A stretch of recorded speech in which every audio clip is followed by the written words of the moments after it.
hopefully it won't air out. Sometimes it airs out. Hey, buddy. What do you want? Hello?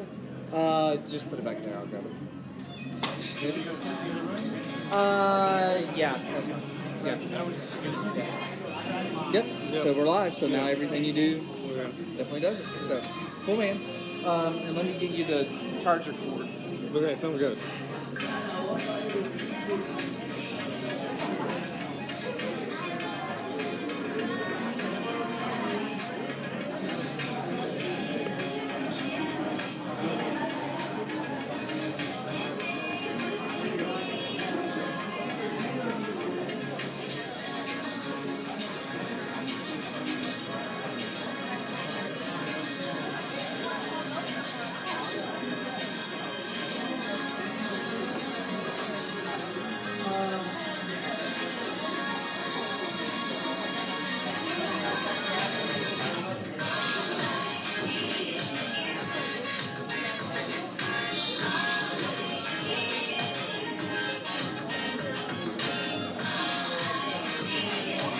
So if it does yellow,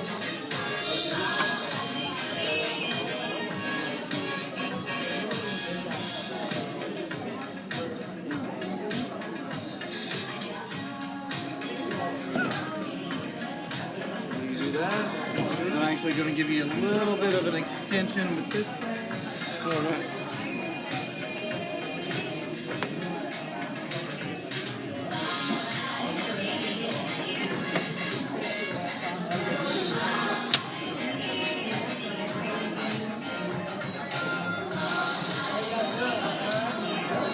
Actually, I'm going to change the chords.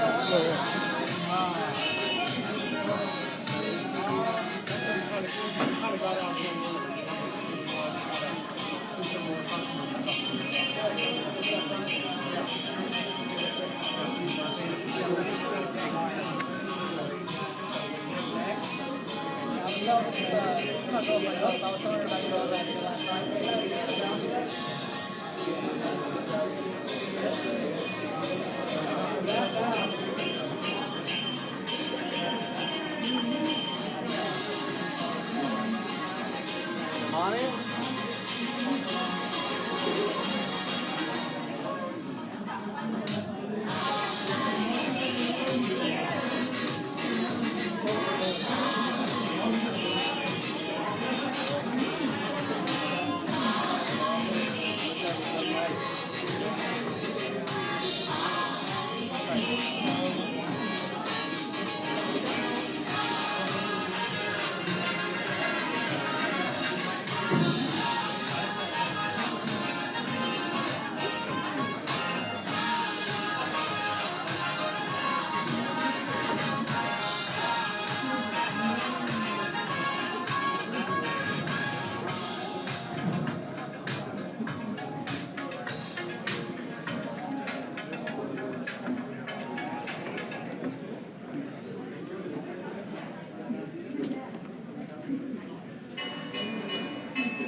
Please take a seat.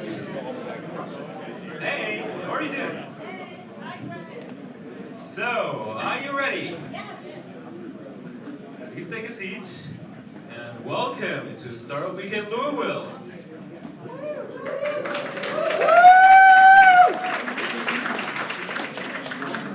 So we are about to start with the final presentations.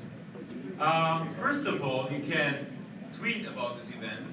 This is the Twitter handle of Startup Week Louisville, SW Louisville, and hashtag SWLOU is the hashtag you can tweet about. So, first of all, I would like to start with the pitching order because even the teams don't know what the pitching order is. So, this is the row we have. In this order, the teams will pitch. First, we will have Samurai School. And I think Samurai School is already ready, right? Alright. And next on stage will be Crit Effects, and so on and so on. So, first of all, I would like to just give you an impression of the weekend.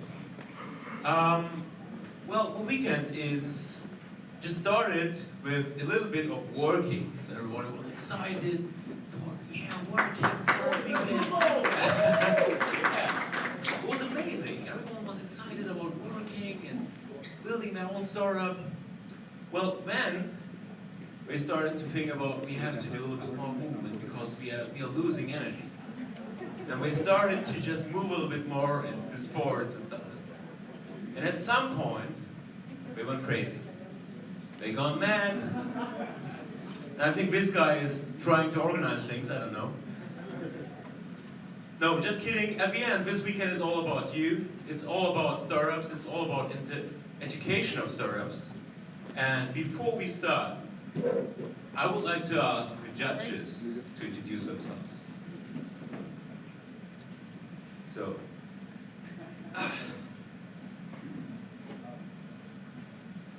now we start here. I'm back here. I'm Grace Semrall. I'm the Chief Innovation Officer for the City of Louisville. Welcome. I am a former entrepreneur and a local maker hacker, so I have sat on the other side of the table before and been through this experience myself. I'm really excited to see what energy this weekend produced. Thank you.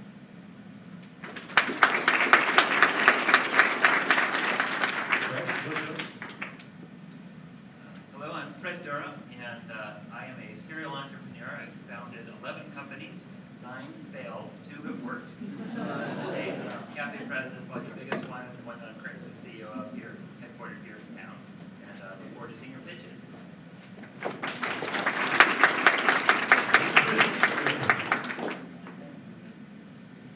Hey, I'm Chris Bailey, co-founder and CEO of Revio, formerly known as Gear Brake. We make safety and telematics equipment for all types of vehicles, mostly though motorcycles. Proud graduate of Bellarmine. Woo! Woo! Thank you. Thank you. Give the judges please a big hand. Come on.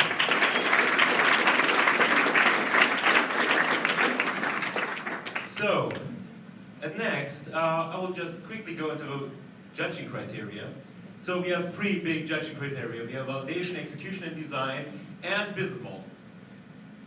Validation is all about, did they go out, did they speak with customers, did they solve really a problem which is out there, would anyone buy it actually, and do they have a target market? Execution and design is about, do they have an MVP, a minimum viable product, do they have a prototype, have they any sort of a functional demo prototype, a technical demo, so actually, and of course design matters too, because no one wants to see only text and just click on something which is only text and say start, which is so 1998. And next we have a business model. So are they solving an actual problem, so value proposition? Is the idea actually unique? Is there anything else like that?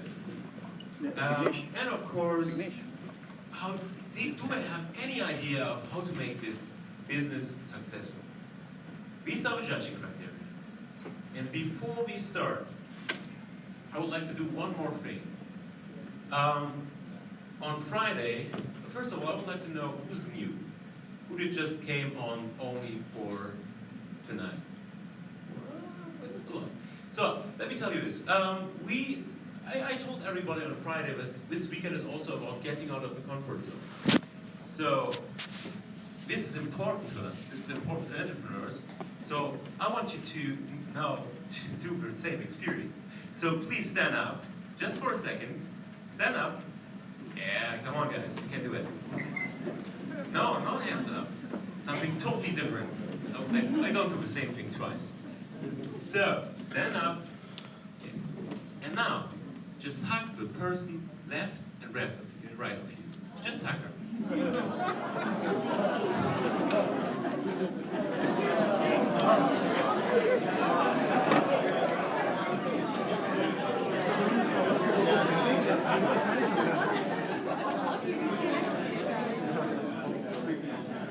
So you see, normally you wouldn't hug anyone, maybe you didn't know. So this is getting out of your comfort zone means. So now you can sit back again. Thank you for doing this experiment. First of all, the pitches will happen. Each of the teams will have 3 minutes and 33 seconds. 33 seconds. Free. And then the judges will do a Q&A within 3 minutes. And we are very strict. I will be mean and will take the mic from the teams and also from the judges. And so we are very curious, I know. But first of all, I would like to do one more thing with you. Every time one of the teams gets on stage, we will start the clock. We will have a timer, right? Where's the timer? Right here. Perfect. I'll move up later. Perfect. So the timer will keep the time straight, right? So he needs a starting point. But the starting point is basically the power clap. Power clap means at 3, 2, 1, you're clapping just once. Let's try this. 3, 2, 1, power! That's amazing. It worked at once. I like that. So, and there's one more thing. I would like to have every time, so please, each team, remember the team before you, because every time the team is pitching, I would like to have the next team already here on deck. Sitting like, samurai, please, hands up.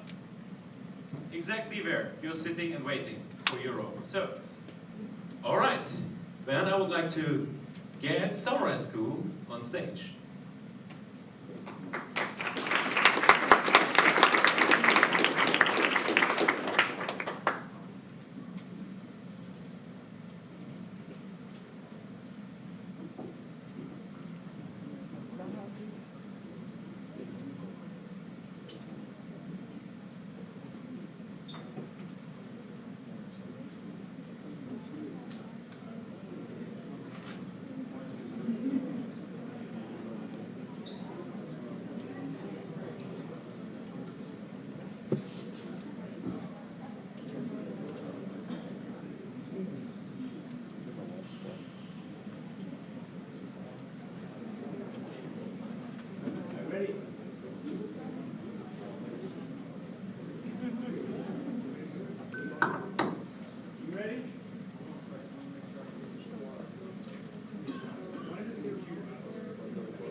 ready? Yeah. All right, hard left in 3, 2, 1. Hi everyone, I'm Isaac Pratt and this is John Davenport. We are with Samurai School. 2.5 years ago, I started teaching myself how to code and enrolled in U of L as a physics major. Since then, I've been very successful with development, but at U of L, I was given a student success coordinator. You can probably guess why. I figured I could change my major to computer science to get some more success. I might be able to fast track it given my 2 years of professional development experience at the time. But U of L said no. They said there was no way, so I asked my student success coordinator. He might be able to help me. Instead, he said no. There's nothing we can do. Instead, my advice to you is to just pick a major that you can complete the fastest. Get the piece of paper because college is holding you back. So the problem here is that degrees are about, it's about a degree, not about competency. And a lot of students are unhappy with the current educational system, but they're under tremendous societal pressure to get a degree. So this is our vision. We're going to be a training company that's focused on providing low-cost, competency-based training that's targeted to employer and industry-specific requirements. We'll provide this as an alternative to a college degree that prepares workers for today's jobs and tomorrow's jobs. So we've had tremendous validation around this idea. We've actually got a commitment, a written commitment for a $1,000 deposit on a $195,000 deal over the next 3 years to provide training services to the maintenance team of a manufacturing company. 5 out of 5 of the college students we talked to about becoming trainers would drop out of college to come work for us for $15 an hour and job placement services. We have an IUS faculty member who has committed to help us source both teachers and students for the program. 5 out of 6 high school students and 2 out of 2 college students we talked to would be willing to attend a seminar about this on Friday. P.S. We've been working on this for 24 hours. We pivoted 5 p.m. yesterday. Here's our letter of commitment from Raymond Bryant, plant manager of an automotive manufacturing company in Paris, Kentucky. And what he wants us to do is to design a network training curriculum for the maintenance staff at his manufacturing facility and then deploy that training program over the next 3 years to get it to where 30% of his staff can fix networking problems and 60% can identify them. So we estimate there are probably 4,000 companies in the United States who we can provide this service to, giving us an addressable market of about 260 million. Employee development and training is worth about 165 billion, and the entire education system is about 1.3 trillion.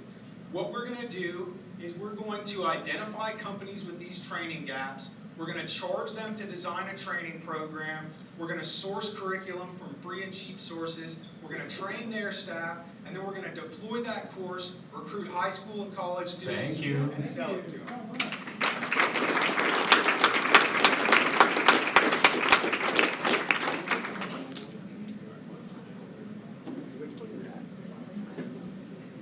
So how is this different than other workforce development initiatives? I mean, there are ones that are at the federal government level, state government level, and there are even initiatives that are privately run, like Stone Fork Hill, that's local here. I think that most of these companies are offering training courses, like you can find a network training course anywhere. You can find a software development course anywhere. What we're doing is going directly to the employer and identifying their training gaps and then assembling those training courses into a solution that addresses the employer's needs directly. So then how is that a scalable business model for you all, since it's so highly customizable? If we identify, for example, this one, this is a problem with maintenance training staff. According to this plant manager who used to work for Toyota, he said Toyota has the problem.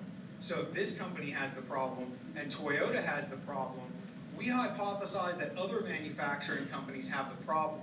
So if we develop a training program that works to get maintenance staff up to speed, we think we can deploy that to manufacturing companies around the world.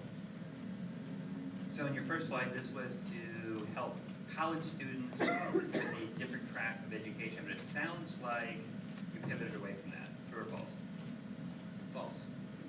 We found someone who's willing to hire those college students who are wanting to drop out. Right, so there's an issue of finding the employer who's willing to. And the model to give go the to an first. employer and find an issue where they have training requirements and train specific to the employer. Yes? So here's what we've got. Yes. True or false? Okay, true. Okay, so back to the scalability then, I guess. So your expertise is going to be in creating custom training programs for employers. Yes? Correct.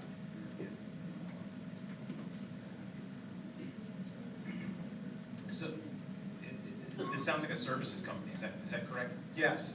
Okay. Tell me about the product that you built over Startup Weekend related to this services company.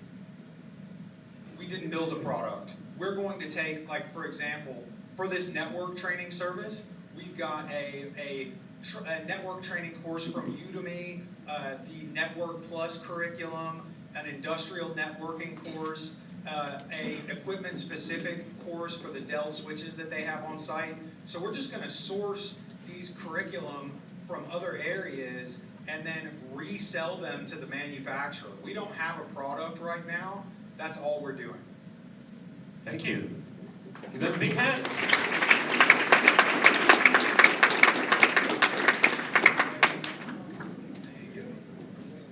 So, Buy Spy, please on deck. Team Buy Spy, on deck, please.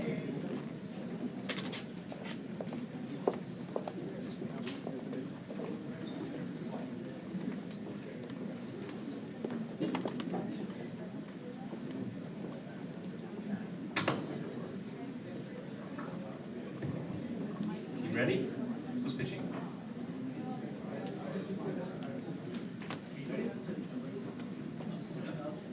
I'm ready.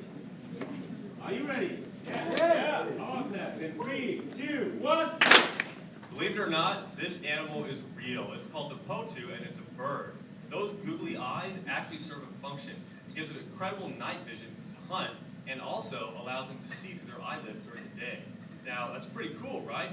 Well, we've also noticed that there's a serious lack of knowledge about wildlife in the world, and that's where CritterFacts comes in. CritterFacts is a unique app where we send you a fact a day about an animal, and every single day, a different animal we choose every week. At the end of the week, you can read a complete profile on the animal in the CritterFacts archive. And also, believe it or not, CritterFacts started as a prank. So it'd been a few months since I pranked my boyfriend William, so I was like, you know, he's due for a prank. So I texted him in the workday one day, and I was like, thank you, William, for subscribing to OtterFacts. Otters are found on every continent except for Australia and Antarctica. To discontinue receiving OtterFacts, reply stop. And a few hours later, he texts me, and he goes, what? And I go, what? And he sends me the OtterFact. I'm like, what's up with the OtterFact? He's like, you sent this to me. And I was like, I can guarantee you that I did not send you this OtterFact. For 2 solid months, I sent him an animal fact every single day, and he did not believe it was me. And it was a new animal every week, a fact every day.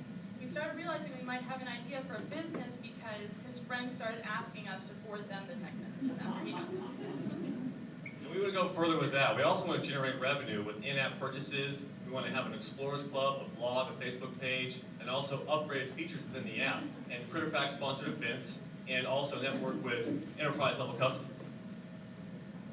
So for our customer discovery, we went to the zoo, and we decided to put business cards up on the windows of the exhibits and the names of the animals, and instruct people to text us if they were interested for more information about that particular animal. We actually got several responses from that. We also did a live survey, and we noticed a demographic of young families with children from the ages of 6 to 12. Did a little market research on Facebook, and we found out there's 84,000 families within Louisville, Kentucky that fit that demographic. And we also have a functioning app and a beautiful website we designed with BuildFire and Shopify, and there's care there with the app. And we plan on bringing this to the market by attending local events, a social media presence, and and starting right here in Louisville. And so we have the people, the passion, and the purpose. All we need is you to help us make this happen. So we're Critter Facts. Come say hello.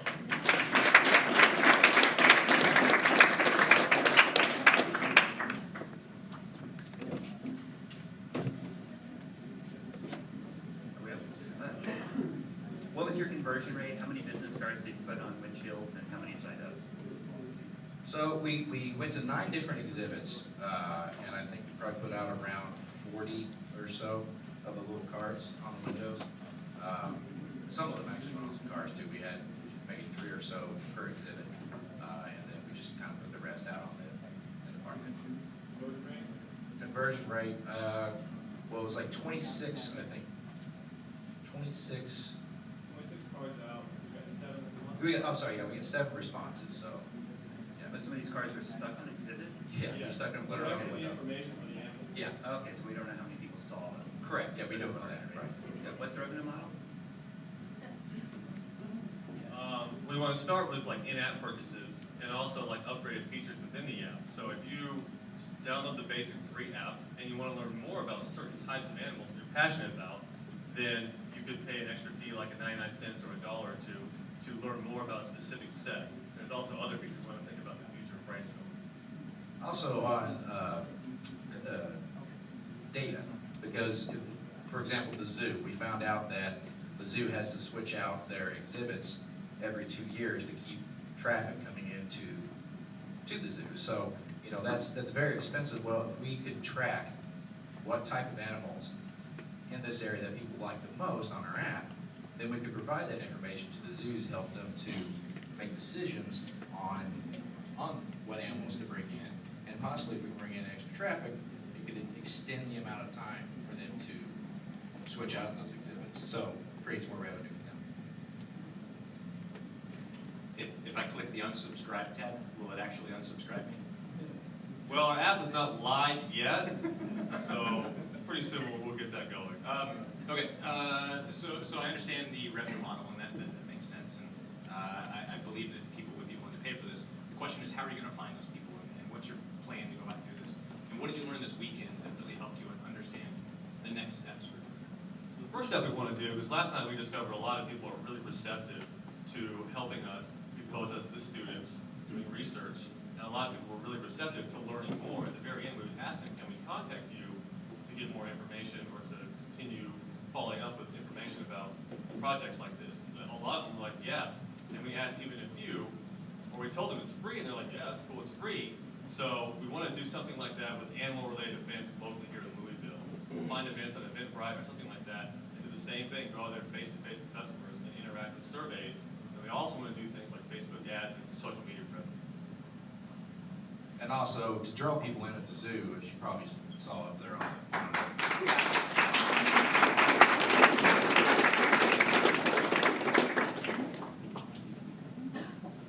Keep in touch, Beth. Please on deck.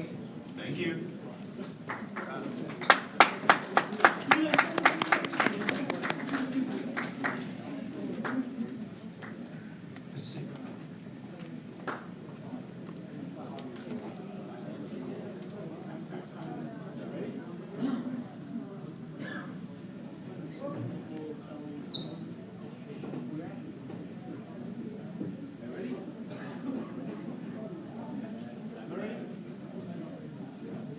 Are you ready? Yeah. 3, 2, 1. Don't leave money on the table. Make your home inspection work for you. We are Buy Spy, and we're here to help you. 15,000 homes are sold every day. 15% of real estates fall through before the sale is closed. 85% of home buyers perform a home inspection. And at an average cost of $500, that's leaving $1.2 million on the table daily. So we're targeting 2 problems, right? First, wasteful duplicate efforts when people perform multiple inspections on one home. The second one is that home inspections are very expensive and they can turn out to be useless. So what's currently available? People are already exchanging home inspections, but in very rare occasions. And this is being enabled by local realtors. Okay, so imagine this. You just made an offer on your dream home. The only thing standing between you and that home is your finances and this inspection. Unfortunately, the inspection falls through and you're left with this $500 report. But what if there was Buy Spy, where you could go and upload that report and get a rebate on it, make some profit? Now imagine that I want to buy the house that Virginia wanted to buy, but I don't have the money to spend $500 in a home inspection. What if I go to Buy Spy and I check the property and I notice that Virginia already uploaded that inspection? Now I can get it for a fraction of the cost and immediately, without having to wait for the inspector to go and check it out.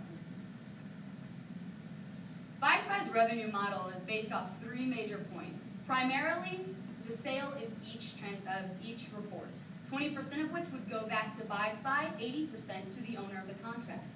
Advertisement for home inspections. Say the home you're looking at doesn't currently have an inspection, we could recommend local inspectors.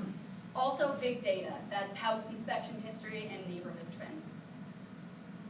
So our main marketing avenue is realtors. They're already promoting home inspectors for free. Why?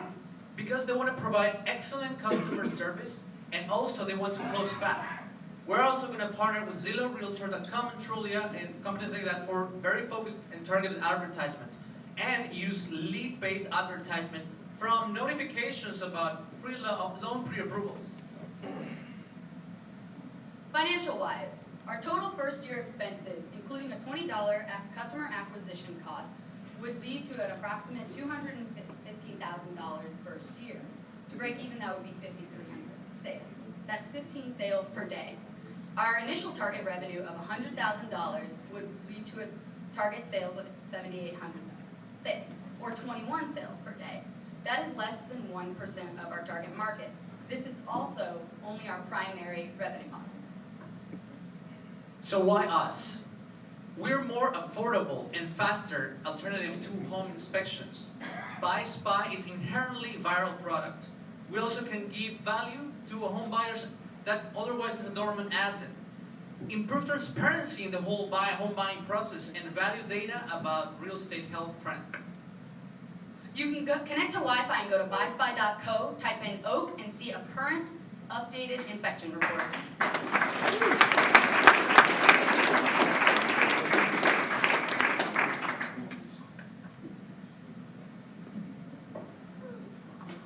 So I just had this exact thing happen with my house here recently.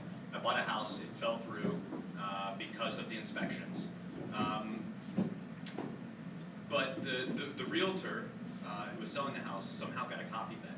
Is that a typical thing in most home sales? It's a very rare occurrence, and you're very fortunate that that happened.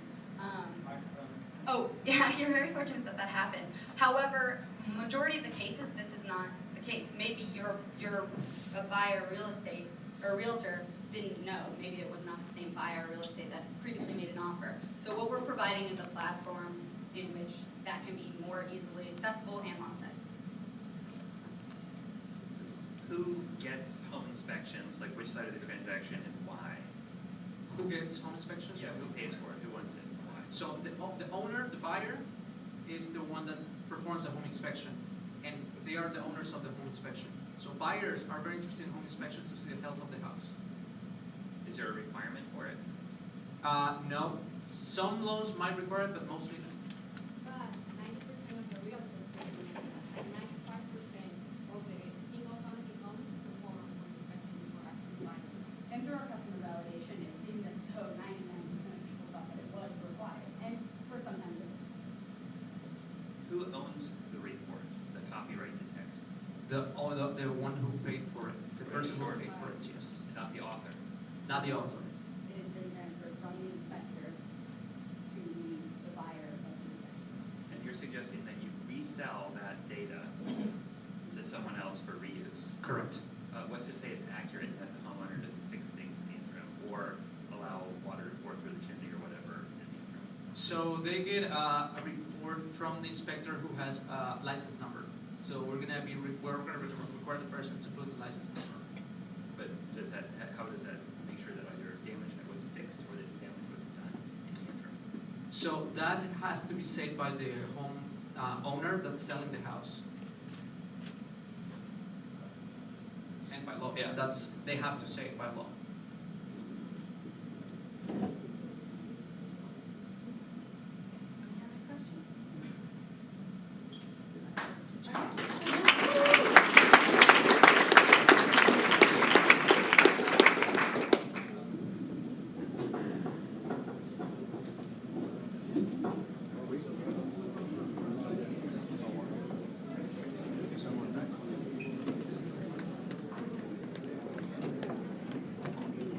Ring of fire, please on deck. Ready to go. Prepare. Love it.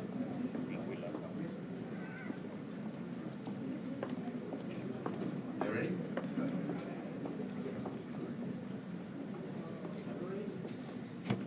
Right, 3, 2, 1. October 15th, the day our team came together to create a wristband that allow users to connect with ease. During this day, we spent our time doing some customer development and product development. We interviewed 48 people. Out of those, 2 said they would not be interested. We also generated 76 emails of people who said that they would like to know more about the product and keep up with the news. The 3 problems that we discovered were that the band needs to be customizable.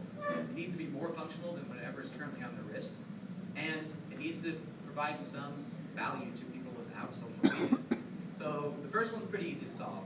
The second 2 is what we spend most of our time focusing on. The first one, we solve it by providing a base model. We're going to charge $20 for it. It'll have customizable bands with a removable chipset so they can put it into their own bands, similar to how most of the wearable devices work.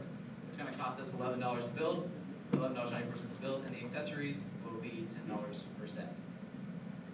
That brings us to today, where we have a very, very crude product that works. So if someone takes their wristband, touches it to my own wristband, it will then add it on our own social platform. This is what you would see in our app. We have authentication system, along with my name, a picture of me from my freshman year of high school. Down there you see a coupon as well. We'll get to that in a second. So, year 0 starts today as well. It's where we develop our product, and that's where we start to begin to acquire users. We're going to do this through 5 controlled launches at universities in the area, with large undergraduate populations, and we're going to specifically target the freshman classes, whether that be through their orientations or through their dorms. We are going to provide them all with the band, so this will be a large upfront cost, but it allows us to get our product out into the market where people can see the true value of it.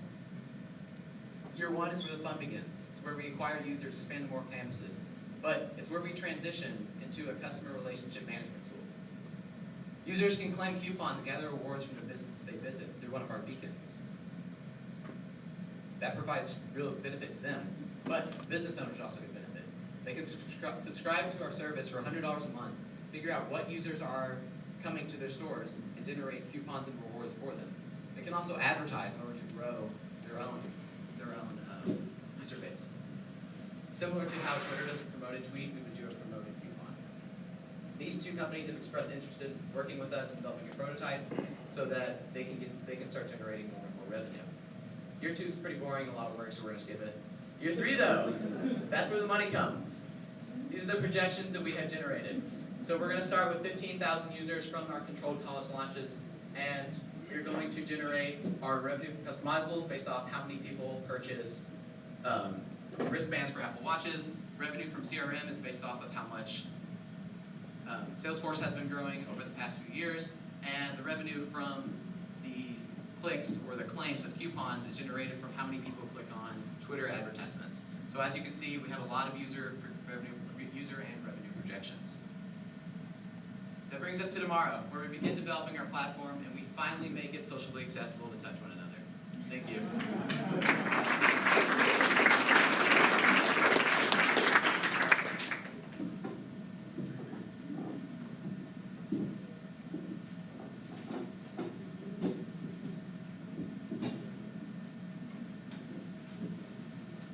So besides this added kind of social component, what sort of value proposition are you adding that wouldn't necessarily be available through already readily available devices that people carry, such as smartphones? One of the problems that we want to solve is that when, for example, we have Abby here.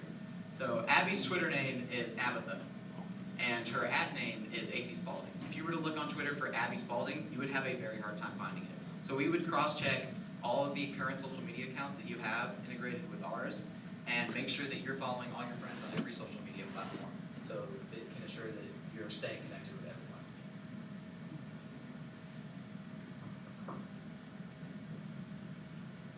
Still having trouble just, what does it do? We're going to start by gathering users and developing a social platform. And once we have users, we want them to, wristband or the product? All of it, I don't know, I got confused. Wristbands you touch to one another, and it'll add each other on all the social media platforms. And then as we develop our business model, you'll be able to touch our beacons as well and generate coupons and rewards from those.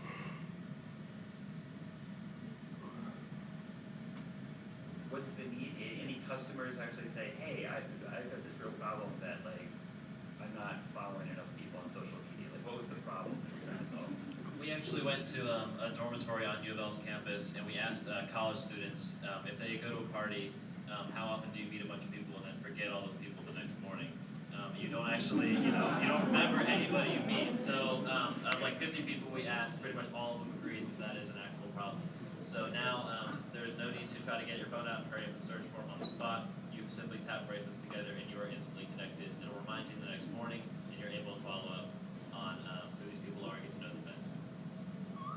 So this is one of those challenges where if no one around me has that bracelet, my bracelet's worthless. So can you explain to me how you're going to overcome that and be able to build a customer base that can fix that issue? It's just similar to how Facebook did it. They started with the college campus launches. So we would physically be going to these campuses and giving out wristbands, showing them within a minute how to connect it and how it works, and maybe throwing a party or some event where they can test it and kind of get to know people, or incorporate it into their orientations.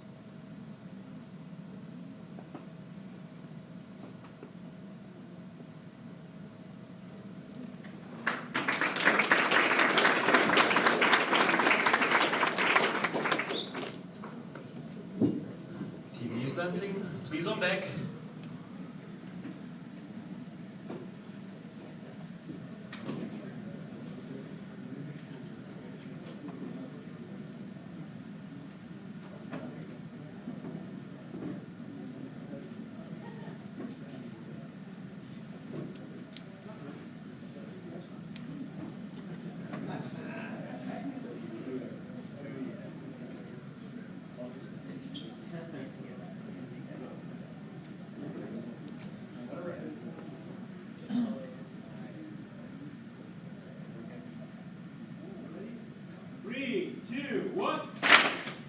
Introducing Ring of Fire, the full circle safety solution for women gun owners.